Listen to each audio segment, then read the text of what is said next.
keutamaan salam. Dan sekarang saya akan melanjutkan bab selanjutnya pada kitab Tanqihul Qaul yang ditaklif oleh Syekh Muhammad bin Umar Nawawi Al-Bantani tentang keutamaan doa, yang itu termasuk pada bab ke-19.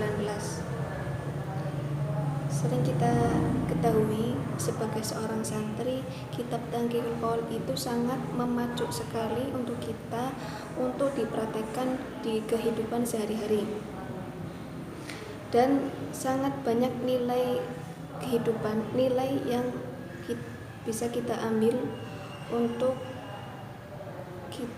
diri kita dan juga dicontohkan kepada orang lain. Baik, pada kitab Tanqihul Qaul ini banyak sekali nilai-nilai yang mengandung tentang kehidupan kita untuk selalu mengingat kepada Allah, dan banyak sekali perbuatan-perbuatan atau kesunahan Nabi yang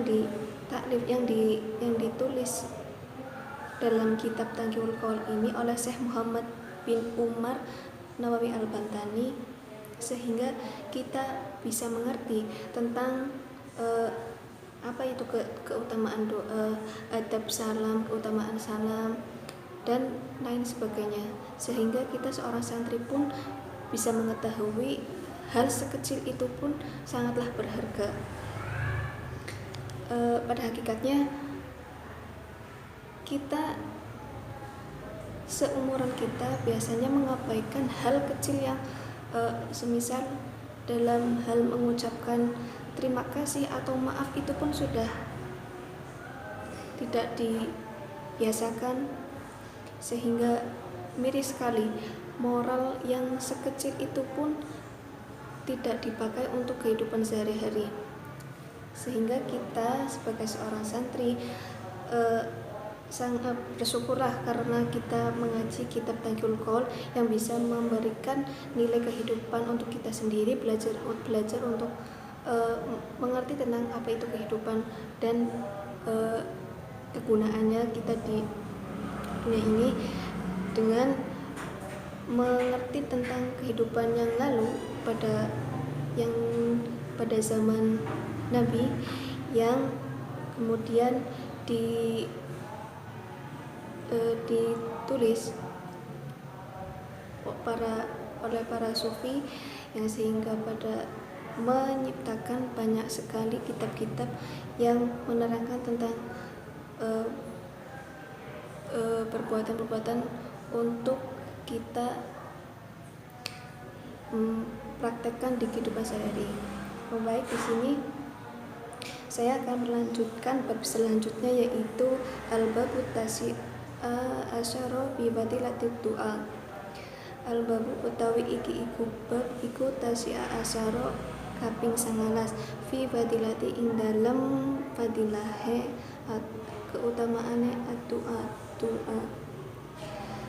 Qala Nabi sallallahu alaihi wasallam, lan ngendika sapa Nabi Muhammad sallallahu alaihi wasallam, ad-du'a utawi doa iku mukhul ibadat, inti sarine ibadah. Jadi di sini hadis yang pertama itu pada bab ke-19 tentang keutamaan doa itu, bahwa doa adalah intisari ibadah.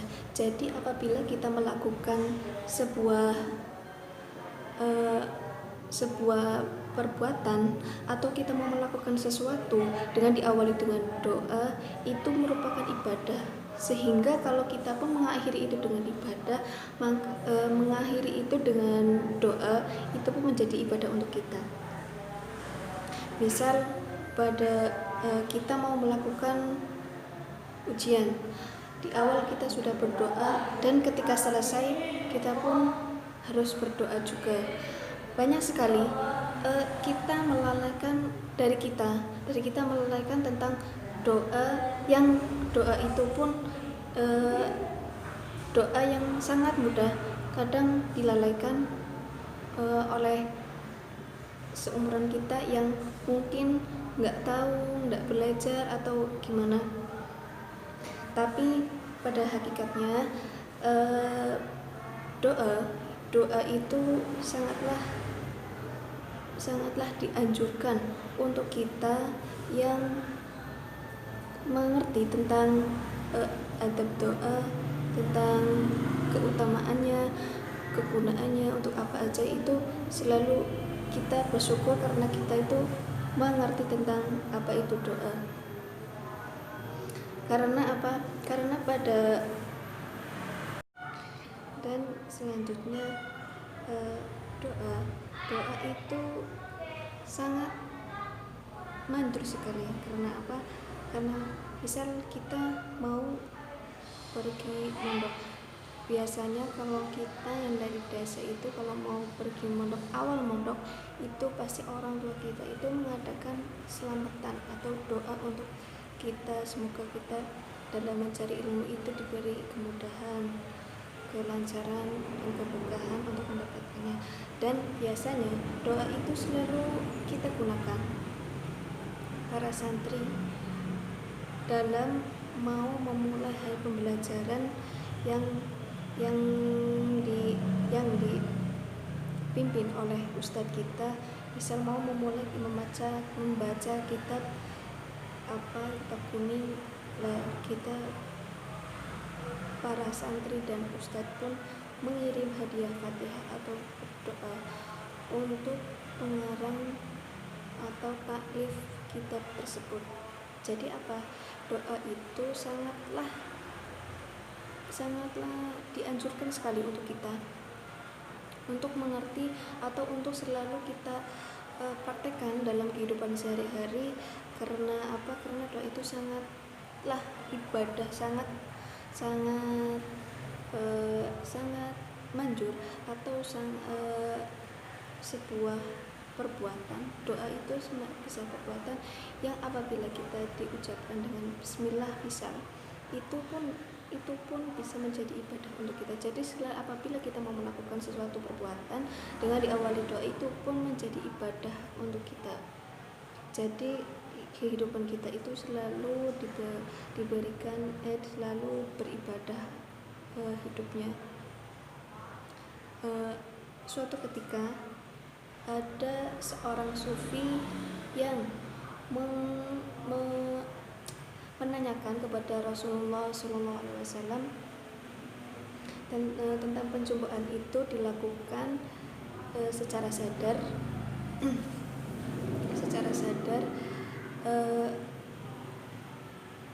dalam literatur tasawuf.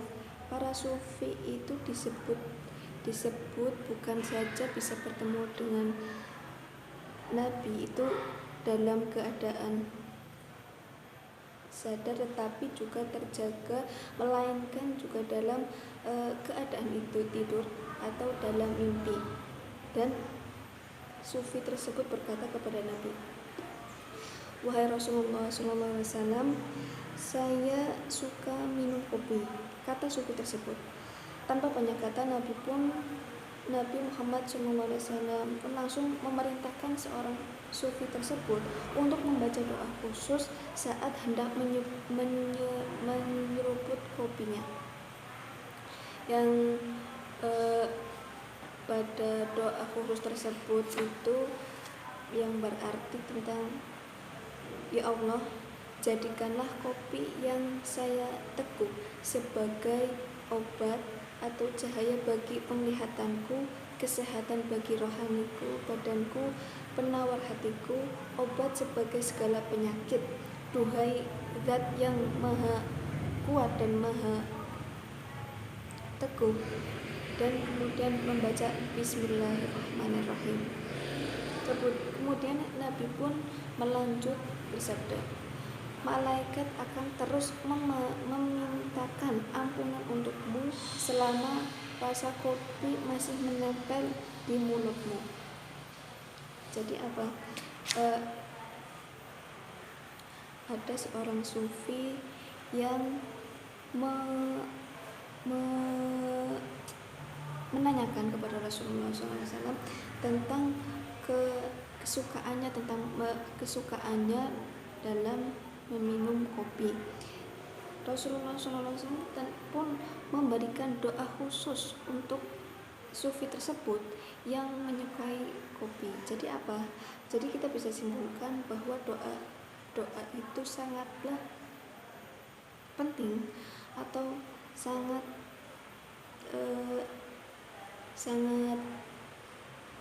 kita anjurkan untuk kehidupan kita sehari-hari. Dalam hal minum kopi pun itu menjadi ibadah bila kita itu diawali dengan bismillah atau doa, diawali dengan doa. Jadi meminum kopi yang kita minum itu bisa menjadikan ibadah untuk kita. Lalu pada bab doa ini